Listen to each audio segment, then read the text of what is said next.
Les militaires israéliens qui ont opéré les 3 drones qui ont détruit systématiquement les 3 véhicules et qui ont tué les 7 membres de World Central Kitchen ont agi en sérieuse violation des commandements et des procédures standards des forces armées israéliennes.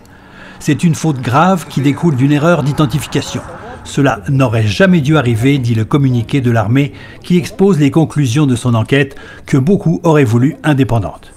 Les sanctions, 2 officiers supérieurs ont été démis et 3 autres réprimandés. C'est tout.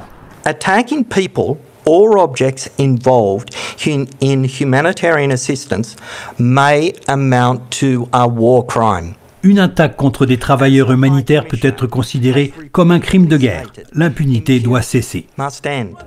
Après la mort des 7 volontaires, les ONG ont pour la plupart cessé leurs activités. On dépasse tous les seuils. C'est extrêmement compliqué de se nourrir, extrêmement compliqué de se déplacer, mais on est aussi au milieu de centaines ou de millions de personnes dans une détresse totale, qui font face à la famine, avec des enfants, et même ça peut constituer un risque pour les équipes humanitaires. Avant tout déplacement, les ONG doivent en informer l'armée. Jusqu'à présent, on envoyait cette requête et on recevait un accusé de réception. Depuis plusieurs semaines, Israël refuse de pourvoir un accusé de réception. Donc quand on sort, on espère. Depuis le 7 octobre, 200 personnels humanitaires sont morts à Gaza.